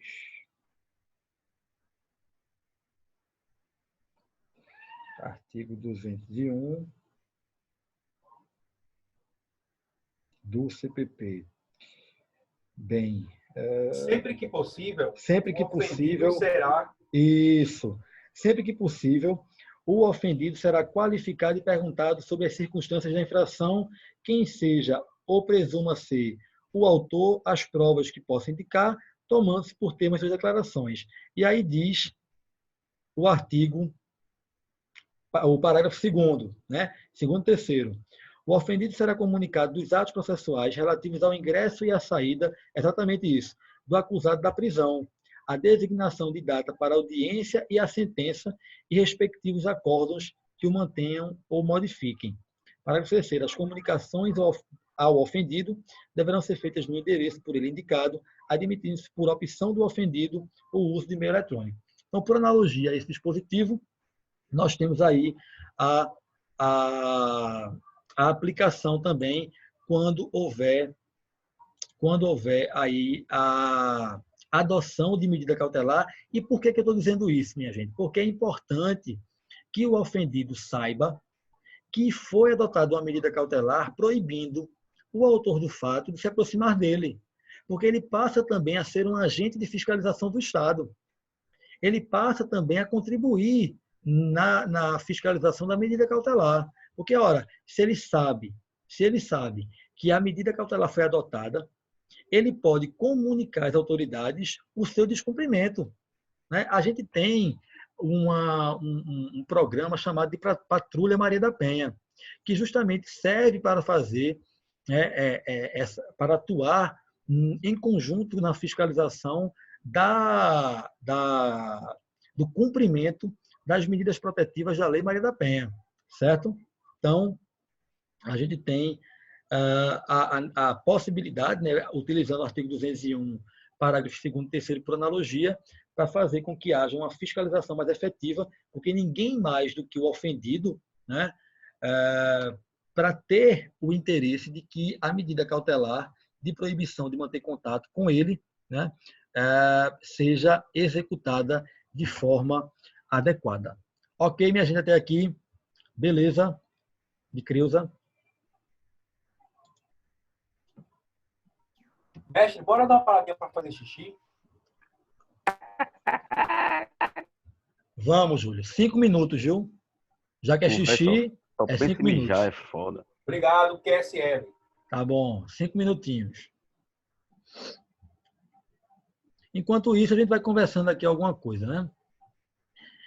Se eu parar aqui, eu durmo. Professor, você viu o Frank aí no chat, não? O quê? Vale as conversas daí que você vai entender aí. Rapaz, eu tô Ô, com professor, medo. você vai dormir que horas, hein? Eu tô com medo de ler essas conversas aqui. Está fofocando. O pessoal pode fofocar. Aí. Cala a boca, Júlio. Deu errado, Júlia. Eu quero ver se na hora da prova vai entrar as fofocas. Professor, eu estava só falando. Porque em decorrência da quarentena eu estou sem fazer minha sobrancelha. Eu estava vendo a de uma amiga que está muito bem feita. Aí comentei, mas foi errado. Não, foi no privado. Eu pensei que estava vindo de Gustavo. A sobrancelha deve estar grande, hein? Foi de quem, Júlia? Deu errado. A de Raquelzinha, lógico. Minha salva-vidas de sempre. A expert, né? Falou com quem teve. Bom poder ouvi-los, vê-los de novo por aqui. Eu estava com saudade. Na verdade, eu particularmente prefiro aula presencial. Eu sou uma pessoa que gosta de ter contato com gente, entendeu? E poder vê-los aí, ver que tá todo mundo bem, tá tudo certo, é muito bom. É muito bom. Fazia um tempo que a gente não se via, né? Ó, uma ternurinha aí para você, Júlia. Só o Cildão que estava com suspeita de Covid-19. Foi mesmo? Cildão foi, ele não estava aparecendo não, ele estava escondendo a safadeza. Quem? Quem? Cildão, Iracildo. Sim. Tava com suspeita de Covid-19. Ele está dizendo que é mentira, Cláudio. Ele comentou. Ele disse que é mentira sua. Olha, gente, é um cabra safado, velho. Nesses últimos tempos, eu nunca trabalhei tanto na minha vida. Inclusive com aula. Eu estou trabalhando muito mais com essas aulas à distância do que presencial. Muito mais. A gente também está estudando mais. Mas professor, esse muito negócio mais. de home office não dá certo, não. Esse negócio aí tá... Não, e o pior, assim, o pior e o melhor, né? Eu não tenho um home office. Né? Eu estou saindo para trabalhar todos os dias. Eu estou um dia aqui no gabinete de crise, estou um dia lá na SDS e estou assim. Então eu continuo saindo de casa e continuo trabalhando. E além disso, eu tenho que acumular com as aulas, né? Então, na medida que do possível, eu vou me organizando aí para, enfim, para ministrar essas aulas. Bora, Júlio. Quantas horas você está dormindo? 6. De ontem para hoje foram 5. Ele não está fazendo xixi. Que xixi é esse, Júlio? Cuida. Bora, Júlio. Vamos embora. Vamos que eu quero ir embora daqui, que eu estou aqui desde 8 horas da manhã. Oi, Cláudio. Rapaz, qual o objetivo desse gabinete de crise aí? A gente está fazendo o monitoramento das medidas que estão sendo adotadas. Aqui existem os órgãos obrigatórios, que são os órgãos operativos da SDS, e os órgãos convidados. Então, a gente tem uma sala maior ali, que é o NOC 1, a sala de monitoramento, e lá tem, todos os dias, um delegado e um agente da Polícia Federal, um PRF, alguém da Secretaria de Saúde, Desenvolvimento Econômico, enfim, a gente acho que está com uns 15 órgãos aqui, para que, se houver alguma necessidade de intervenção imediata, para que essa intervenção aconteça o mais rápido possível, como já aconteceu, né, para que a gente possa continuar garantindo aí, enfim, alguma segurança, né, em relação a esse período. Né? É isso, basicamente é isso. Aí, dentro do CICCR, a gente tem a estrutura de governança. E a gente tem a coordenação operacional, que é o Coronel Torres, a gerência hoje, que está com o coronel do Bombeiro hoje, Cantarelli. A gente tem o comando de inteligência, que é com o delegado Renato. A gente tem a coordenação de logística, que é o coronel Assis, e a gerência de logística hoje está comigo, amanhã é o Major Azevedo que está aqui. Essa é a dinâmica daqui. Caramba, meu irmão. Tá que pariu. Beleza, então. Beleza? Pois bem, vamos continuar com Júlio ou sem Júlio, porque são 9h15 já. Vamos lá. Vai adiantar. Proibição de ausentar-se da comarca, né? Então, eu vou passar aqui na câmera de vocês, eu vou fechar porque fica me atrapalhando, vou ficar só me vendo. Não é por narcisismo não, viu? É porque o movimento da câmera de vocês me atrapalha na concentração. Medidas cautelares em relação à proibição de ausentar da comarca ou do país. Primeiro que a forma como o CPP colocou trouxe uma ideia tautológica, ou seja, ela traz uma ideia dentro da outra, como tipo dizer que o triângulo tem 3 lados. Isso é uma ideia tautológica, né? Falar em hemorragia de sangue, isso é uma ideia tautológica, né? Então, chamar um torcedor do Náutico de sofredor é uma ideia tautológica, né? Então, por que é tautológica essa ideia? Porque, ora, bastava o legislador ter proibido a ausência da comarca. Porque não precisava lhe dizer a ausência da comarca ou do país. Porque para se ausentar do país, obrigatoriamente o sujeito tem que se ausentar da comarca. Obrigatoriamente. Então, transmitem uma ideia tautológica, mas às vezes na lei o óbvio tem que ser dito, né? Às vezes na lei o óbvio tem que ser dito. E aí, o artigo 320 do CPP, ele traz para a gente uma possibilidade conferida ao juiz, que é de determinar que a pessoa, né, contra quem a medida é adotada, ela entregue o passaporte no prazo de 24 horas e o juiz também comunica às autoridades responsáveis pela fiscalização de saída e entrada de passageiros do território nacional, para que seja cadastrado o nome daquela pessoa, para que ele seja, então, impedido de sair do país. Obviamente que essa medida ela é eficiente quando o indivíduo pretender sair do país pelas vias ordinárias, pelas vias legais. Mas a gente viu o caso, por exemplo, do Abdelmaci, né, do médico Abdelmaci, em que a medida foi adotada pelo Supremo Tribunal Federal, se não me engano foi o ministro Gilmar Mendes, que adotou a medida cautelar diversa da prisão de proibição de ausentar do país, recolheu o passaporte dele, mas isso não impediu dele migrar para fora do país para o Paraguai, né? Eu posso falar para vocês que em algumas fronteiras não há fiscalização.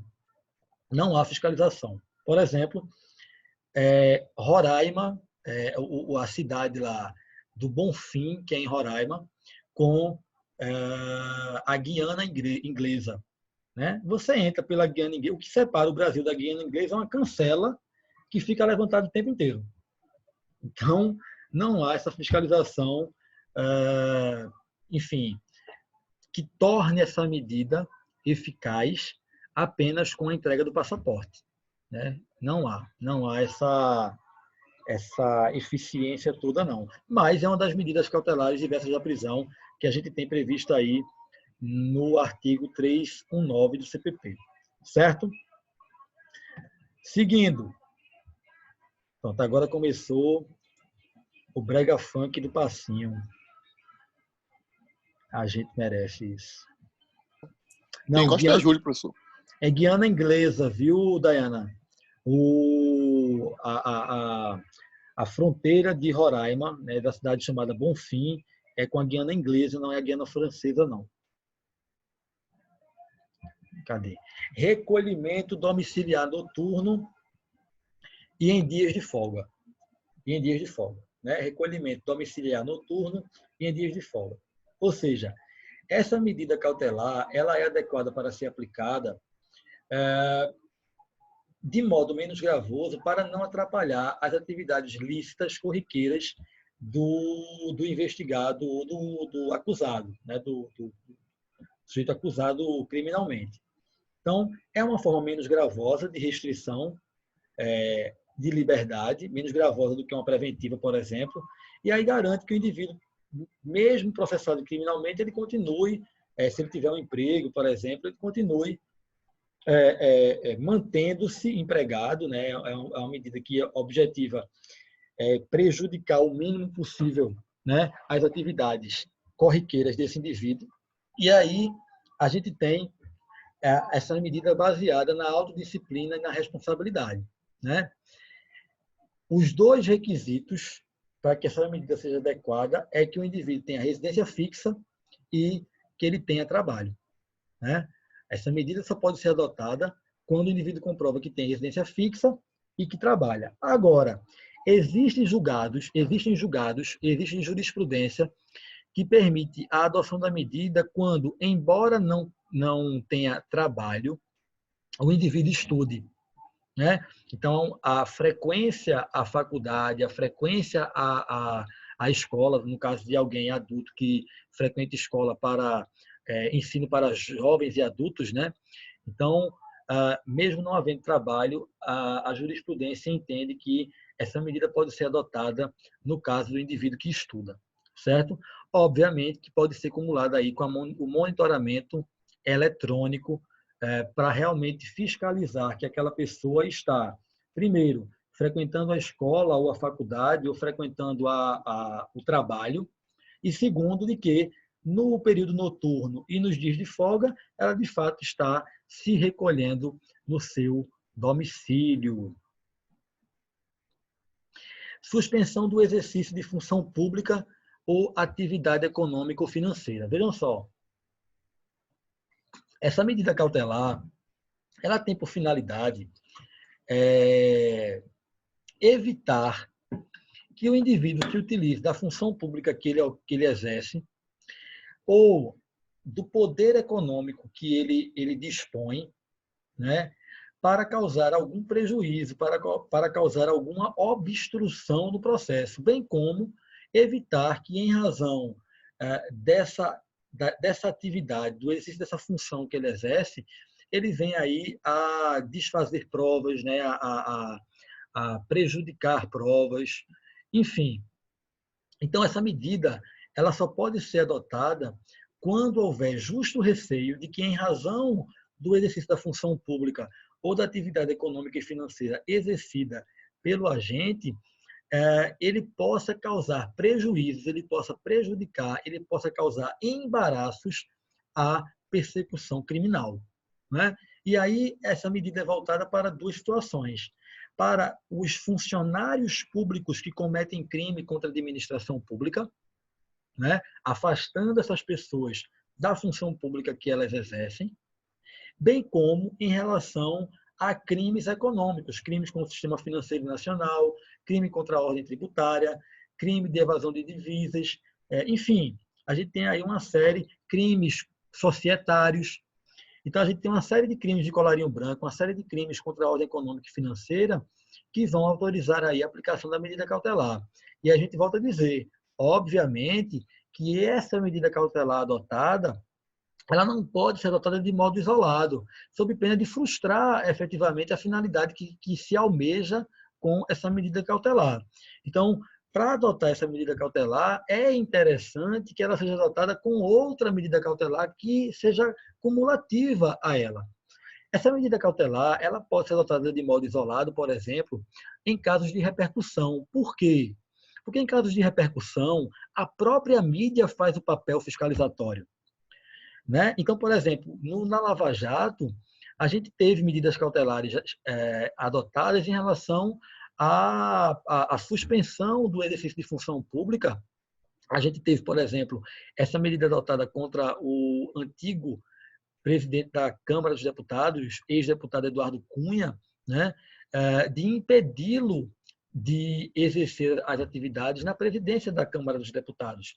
E aí a gente não precisava sequer ter um monitoramento eletrônico, porque a própria imprensa, né, a própria opinião pública fazia, às vezes, de órgão fiscalizador do cumprimento da medida, né? Aí só depois é que foi decretada a preventiva dele, né? Mas no primeiro momento ele foi impedido de ter permanecer exercendo as funções de presidente da Câmara dos Deputados, né?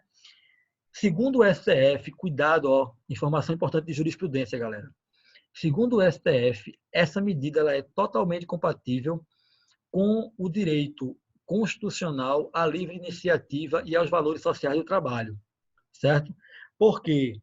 Porque já houve o questionamento no Supremo Tribunal Federal se essa medida cautelar seria inconstitucional por violar a garantia de livre iniciativa e valores sociais do trabalho, porque impediria que o sujeito pudesse dar aí continuidade à sua livre iniciativa. E aí o que é que o Supremo entendeu? O Supremo entendeu o seguinte, dizendo, essa medida só está sendo adotada porque o indivíduo, no exercício do direito à livre iniciativa, ele abusou desse direito.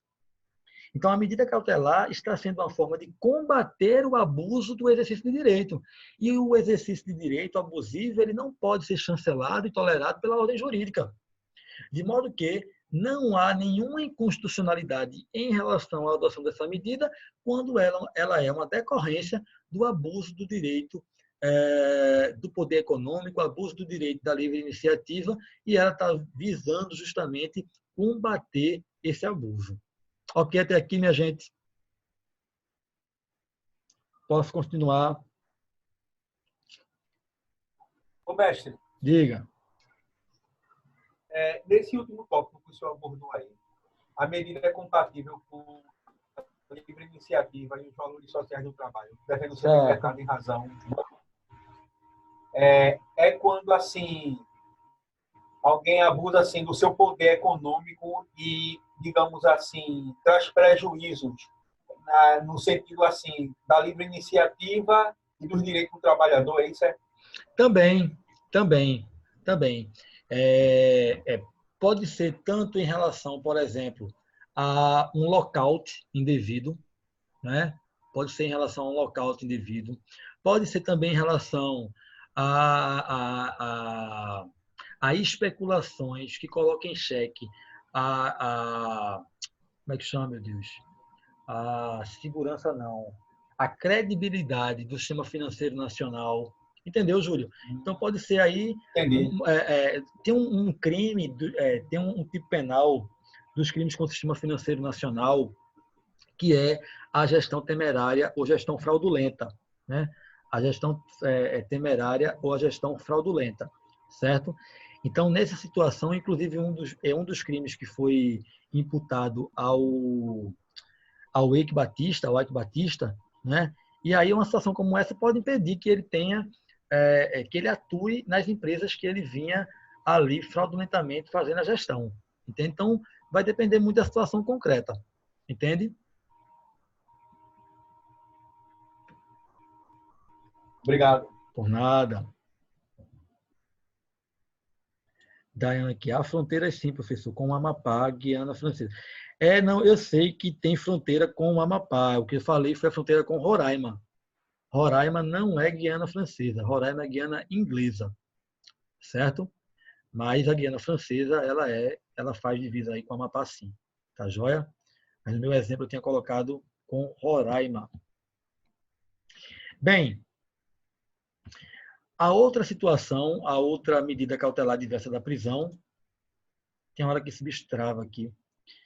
A outra medida cautelar diversa da prisão, pronto, é a internação provisória. É a internação provisória. Vejam só, até 84, antes da reforma da parte geral do Código Penal, a gente tinha a internação provisória como sendo possível, tanto no Código Penal quanto no Código de Processo Penal. Só que aí veio a Lei 7.209, se eu não me engano, de 84, que fez uma reforma na parte geral do Código Penal e aí retirou a possibilidade de internação provisória. E que só voltou em 2011 com a Lei 2.403 de 2011. O que é essa internação provisória? É a possibilidade de um agente que era inimputável, né, poder receber uma internação e responder ao processo criminal internado provisoriamente, né? E quais são os requisitos para essa internação provisória? É preciso que seja constatada a existência de um fato típico e de um fato ilícito. Muito cuidado com isso. O fato não precisa ser culpável, porque se ele é inimputável, ele não tem culpabilidade. Então precisa que o fato seja típico, seja ilícito, que esse fato típico e ilícito tenha sido praticado com violência ou grave ameaça à pessoa, né? Que haja uma situação de inimputabilidade ou semi-imputabilidade e um risco comprovado de reiteração da prática desse ato. Então, presente todos esses requisitos, o juiz pode determinar a internação provisória desse agente, né? Aí, vejam, essa inimputabilidade ou essa semi-imputabilidade, né, ela pode ser concomitante ao fato ou pode ser superveniente ao fato. Ela pode ter a inimputabilidade, a semi-imputabilidade, ela pode ser concomitante ou superveniente, ou seja, o sujeito ficou tetel, ficou maluco, né, ou ficou meio doido, que é o semi-imputável. O inimputável é o doido completo, o semi-imputável é o meio doido, fronteiriço, né?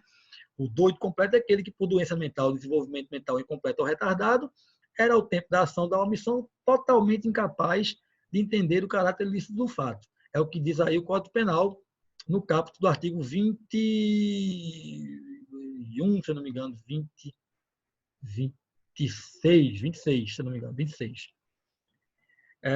Não, bipolar não. E a gente tem o semi-imputável, que é aquele que, em razão da perturbação da saúde mental, não é doença mental, em razão de perturbação da saúde mental, não era inteiramente capaz de entender a licitude do fato. É o meio doido, né? O fronteiriço, como o Nelson Gria é chamado, o fronteiriço. Ele está com uma perna na sanidade e uma perna na insanidade, né? Está com uma perna lá, outra cá. É o fronteiriço. Então, essa inimputabilidade ou essa semi-imputabilidade, ela pode ser concomitante ao fato ou pode ser superveniente. Artigo 26, né? 26, isso mesmo. Muito obrigado aí. E aí, veja, para que seja adotada essa medida, é indispensável a instauração do incidente de insanidade mental, que é regulado pelo artigo 149 do CPP. Certo? Por quê? Porque esse incidente, a internação, ela só pode ser decretada pelo juiz. E aí, o juiz precisa antes determinar a instauração do incidente. Não pode o delegado, não pode o promotor instaurar o incidente. Eles podem provocar pela instauração do incidente, mas só quem pode instaurar o incidente de insanidade mental é o juiz. E aí, vejam, por mais que seja indispensável a instauração do incidente de insanidade mental, o laudo de insanidade mental ele é dispensável. São duas coisas diferentes. Uma é a instauração do incidente. A outra é o laudo. Eu fiz agora com o dedinho aqui, eu fiquei lembrando da Eliana, né? Indicadores. Uma coisa é o incidente de insanidade, outra é o laudo da insanidade.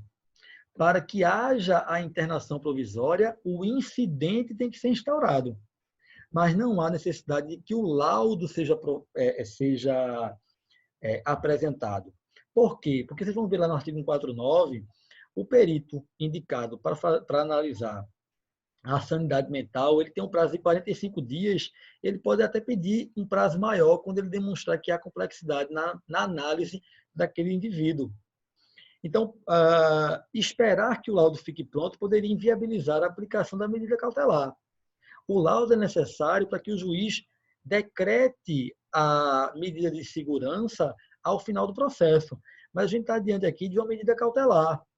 Então, não seria razoável ter que esperar o laudo de insanidade mental ficar pronto quando pudesse a insanidade mental desse agente comprovado por outras vias, né? Como uma declaração médica que já venha acompanhando esse indivíduo e que ateste que ele é uma pessoa acometida de uma patologia psiquiátrica.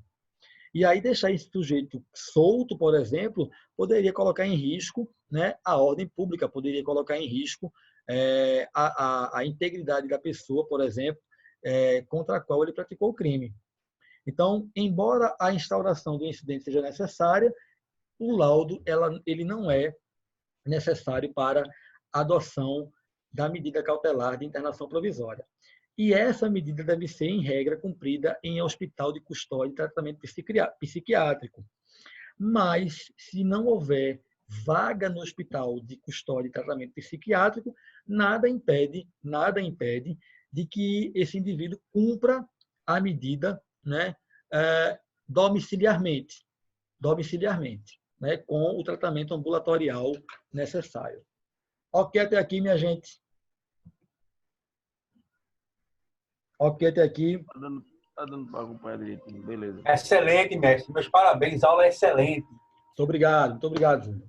Rapaz, essa é a melhor aula que tem. Muito obrigado. Muito obrigado. Fico feliz. Depois de um dia todo de cansaço, uma coisa dessa faz a gente ver que vale a pena.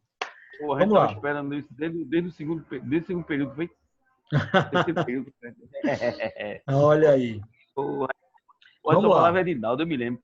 Quando é que a Nova dá aula pra gente? Olha aí, estou aqui, né? Virtualmente, mas estou. Fiança. A gente não vai aprofundar a abordagem da fiança, porque a gente vai trabalhar com ela quando a gente estiver estudando sábado a liberdade provisória, certo?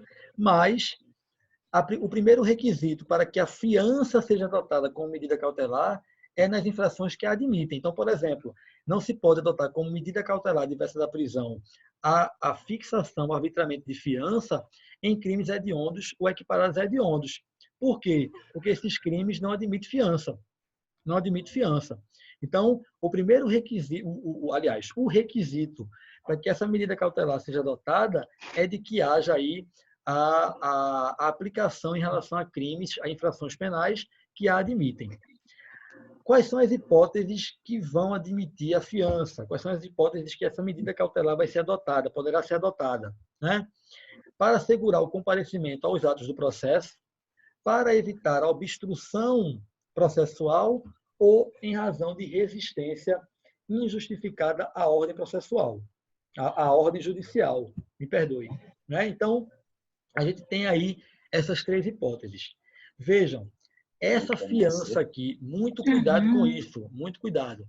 Essa fiança não é a mesma, assim, você não pode confundir essa fiança da medida cautelar com a fiança prevista lá na liberdade provisória. Certo? Por quê? Porque a fiança da liberdade provisória ela é uma condicionante para o indivíduo gozar da liberdade provisória. Aqui a gente não está falando de liberdade provisória. Aqui a gente está falando em medida cautelar.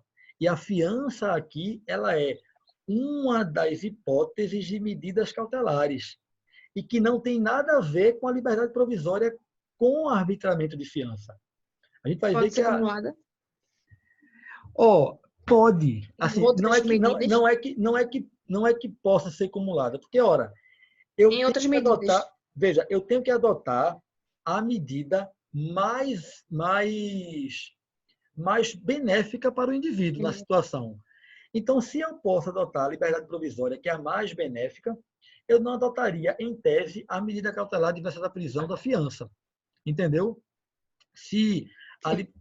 que diabo é isso que está acontecendo aqui? Alguém está passando aqui no anotador. Eu preciso ver aqui, porque alguém está riscando o quadro aqui. Estão acanalhando o negócio aqui. Preciso aprender a mexer melhor nisso aqui para limitar vocês. Vocês estão muito danadinhos. Deve ter sido o filho de alguém que fez isso. Pegou o lápis de cera e está aí pichando o quadro branco. Vejam só, então, são situações distintas. Foi o neto de Cildão. Cildão, né? São situações...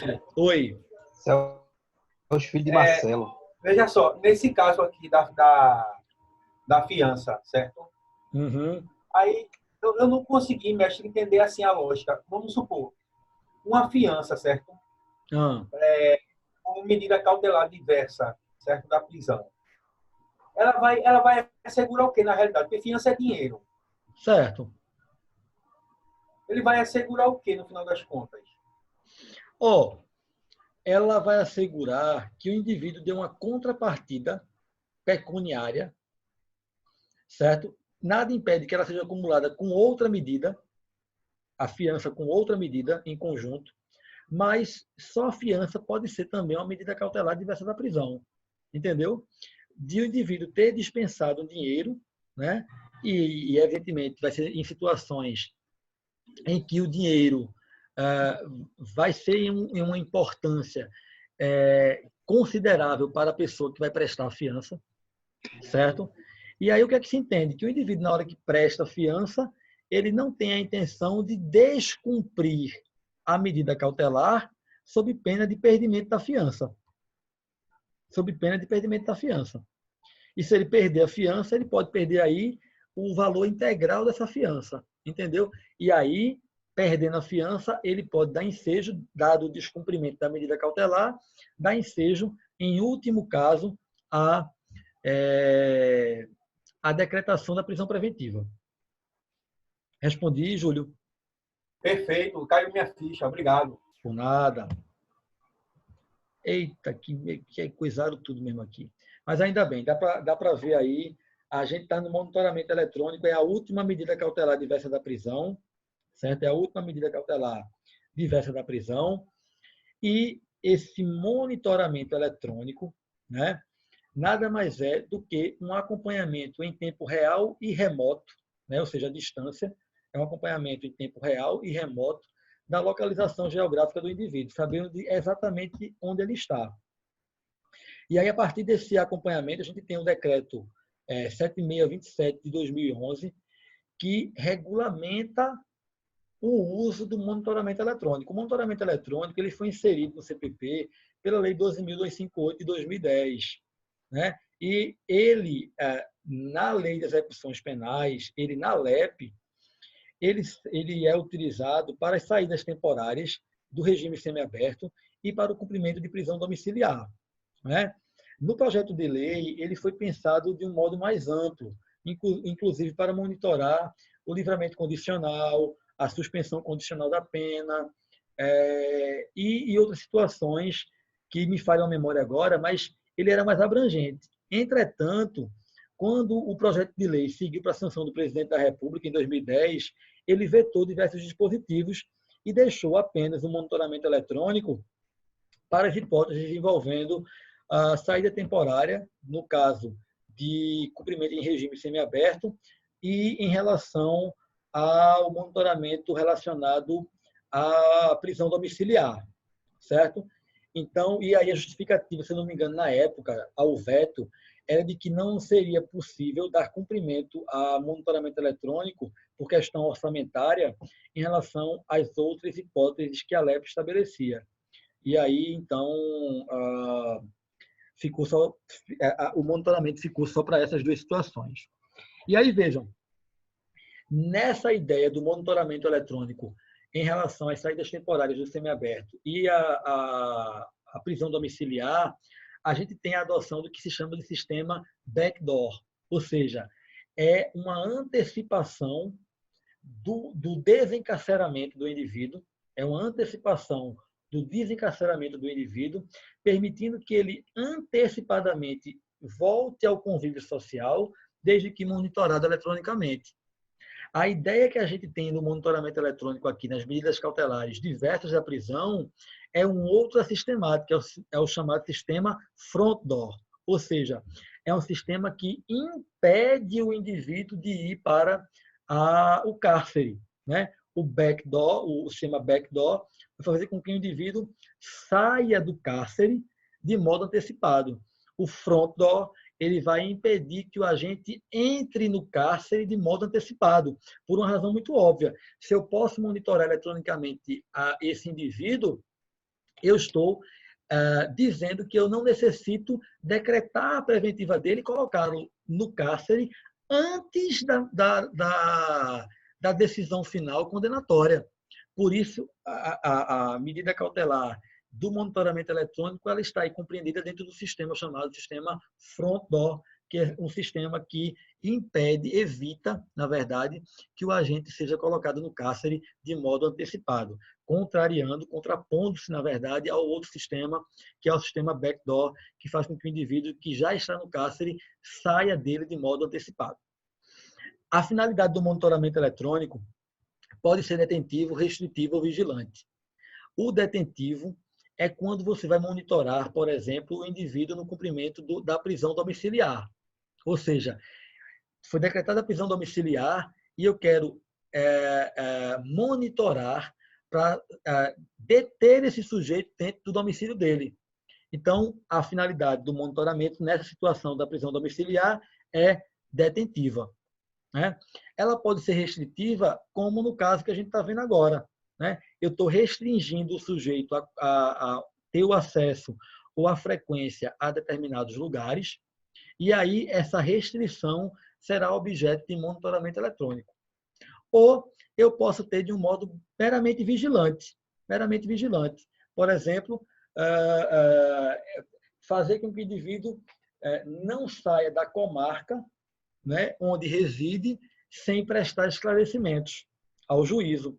Eu posso ter essa adoção do monitoramento para vigiar, na verdade, o indivíduo em relação ao cumprimento da medida que lhe foi aplicada. O sistema mais adotado hoje, a gente tem o sistema ativo, o sistema passivo, mas o sistema mais adotado hoje é através do GPS, que permite, o sistema GPS, ele adota os dois outros sistemas, o passivo e o ativo. Então, hoje, o sistema de GPS ele é o mais utilizado. Micael está me perguntando o seguinte. Cadê? O sistema front door antecipa o encarceramento? Não, o front door ele impede o encarceramento antecipado. Ele evita o encarceramento antecipado. O backdoor ele antecipa a liberdade, ele antecipa o desencarceramento. E o front door ele impede o encarceramento antecipado. Essa é a diferença entre os dois sistemas, backdoor e front door. Ok, meus queridos? Isso cai em prova, mestre? Olha, em prova objetiva, eu nunca vi, não. Nunca vi, não. Mas é bom saber. Ok, minha gente? Vamos dormir. Vamos dormir. Melhor aula, vamos embora. E cansei. Gente, muito obrigado. Obrigada pela compreensão, pela atenção e pela noite aí. Vamos todos dormir com a graça de Deus. E tomem cuidado aí. Valeu, professor. Viu? Um abraço. Amém. Tchau. Valeu, professor. O senhor é um excelente mestre. Aprendemos. Obrigado. Valeu. Medalha de prata. Medalha de prata aí. Muito obrigado. Medalha de prata. Parafraseando, como é o nome dele? Um jornalista muito conhecido que escreveu. Júlio César. Não é Júlio César, não. Cala a boca, gente. Esqueci, minha gente. Ele dizia que o vice-campeão, o segundo colocado, é o primeiro dos últimos. Estou muito feliz de ser o primeiro dos últimos. Olha aí. Nelson Rodrigues, lembrei. Nelson Rodrigues. Olha aí. Nelson Rodrigues dizia: o vice-campeão é o primeiro dos últimos. Né? Um abraço, felicidade, galera. Com Deus. Tchau. Bom serviço aí, velho. Obrigado. Tchau.